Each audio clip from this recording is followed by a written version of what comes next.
Hello and welcome. Today, we embark on a rather special journey. We are not trekking across rugged terrain or diving into the cold depths of the ocean. Instead, we shall take to the sky. From this privileged vantage point, we will witness a landscape of extraordinary character and serene beauty. Our destination is the Reykjanes Peninsula in Iceland, and specifically, the coastal town of Reykjanesbær. Here, nature and human life exist in a delicate and fascinating balance. Let us ascend gently, leaving the world below to reveal its secrets, one by one. The hum of our ascent is a quiet promise of the wonders about to unfold beneath us. As we climb higher, the world transforms. Our journey begins where the land meets the sea. The coastline of the Reykjanes Peninsula is a dramatic and endlessly fascinating boundary. From our elevated position, it appears as a dark, intricate fringe stitched onto the vast, deep blue fabric of the North Atlantic Ocean. The waves, which might seem powerful and loud from the shore, are reduced to silent, rhythmic pulses of white foam. They gently surge and retreat, endlessly polishing the volcanic rocks that have stood here for centuries. Look closely at the edge of the land. It is not a smooth, uniform line, but a complex mosaic of small coves, jagged outcrops, and dark sandy beaches. The colors here are subtle yet profound. The deep charcoal of the basalt rock, the occasional streak of dark green moss clinging to life, and the inky black of the volcanic sand. Now let us turn our gaze slightly inland, toward the town of Reykjanesbær itself.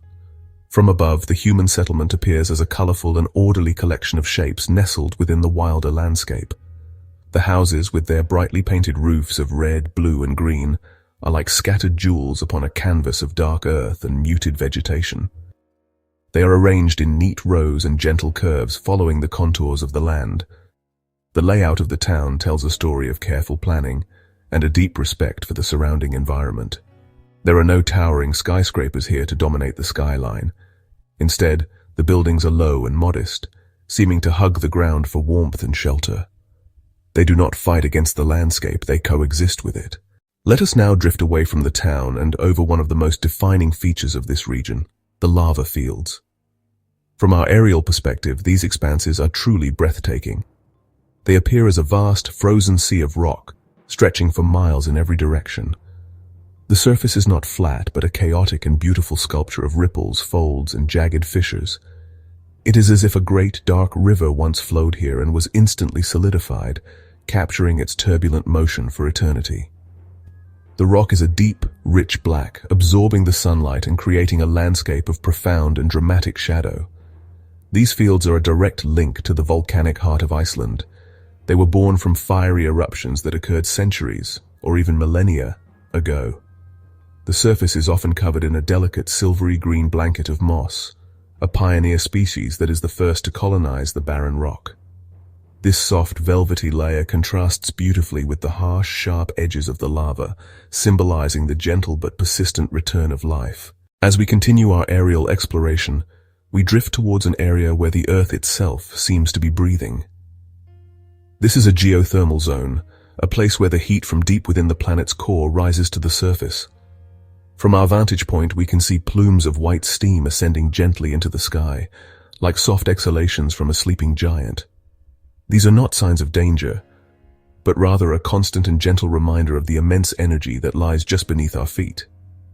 The ground here is often painted in extraordinary colors by the minerals brought to the surface. Look at the palette below us. There are patches of sulfurous yellow, chalky white, and rusty red staining the dark earth.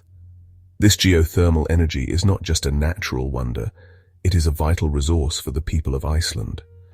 The steam we see is harnessed to generate electricity and to provide hot water for heating homes and businesses. It is a remarkable example of sustainable living, a partnership between humanity and the Earth's natural cycles.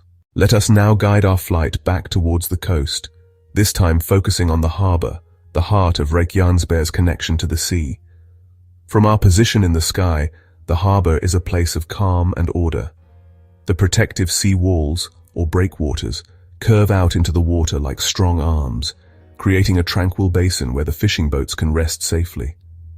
Inside this sanctuary, the boats are moored in neat lines, their colorful hulls bobbing gently on the calm surface. They look like patient creatures, waiting for their next journey out into the rich fishing grounds of the North Atlantic.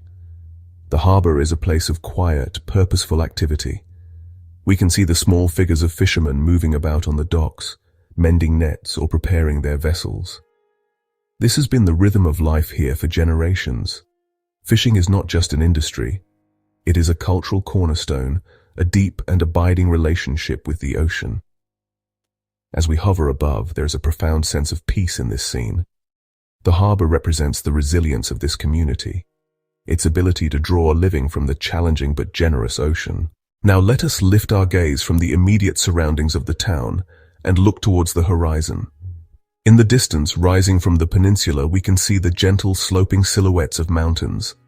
They are not the sharp, jagged peaks of younger mountain ranges, but older, more weathered volcanic forms. They stand like ancient sentinels, watching over the coastal lowlands.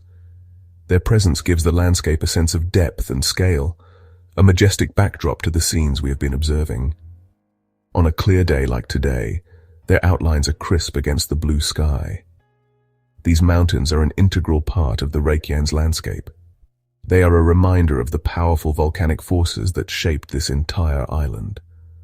Many of them are tuya, or table mountains, formed by eruptions that occurred beneath the vast ice sheets of the last ice age. The magma cooled quickly against the ice, creating their characteristic flat tops and steep sides. They are a constant, reassuring presence on the horizon.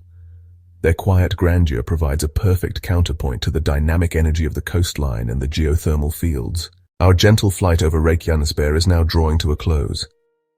As we begin our slow, graceful descent, we can reflect on the serene beauty we have witnessed. We have seen a land of dramatic contrasts, where fiery volcanic earth meets the cold Atlantic, and where the quiet resilience of life, both human and natural, is evident everywhere. From the intricate patterns of the coastline to the colorful mosaic of the town, from the ancient lava fields to the distant mountain sentinels, this is a landscape that tells a powerful story of creation, endurance, and harmony. The unique perspective from the sky has allowed us to see the connections between all these elements. We have observed how the town is nestled within the wild landscape, not imposed upon it. I hope this journey has brought you a sense of peace and tranquility. The world can often feel loud and hurried, but here in the skies above Iceland, there is a profound and abiding calm. Thank you for joining me on this peaceful flight. Reykjanesbær is just one small corner of our incredible world, but it holds a universal beauty. It reminds us to look for the patterns in nature, to appreciate the quiet moments, and to recognize the remarkable harmony that can exist between humanity and the environment.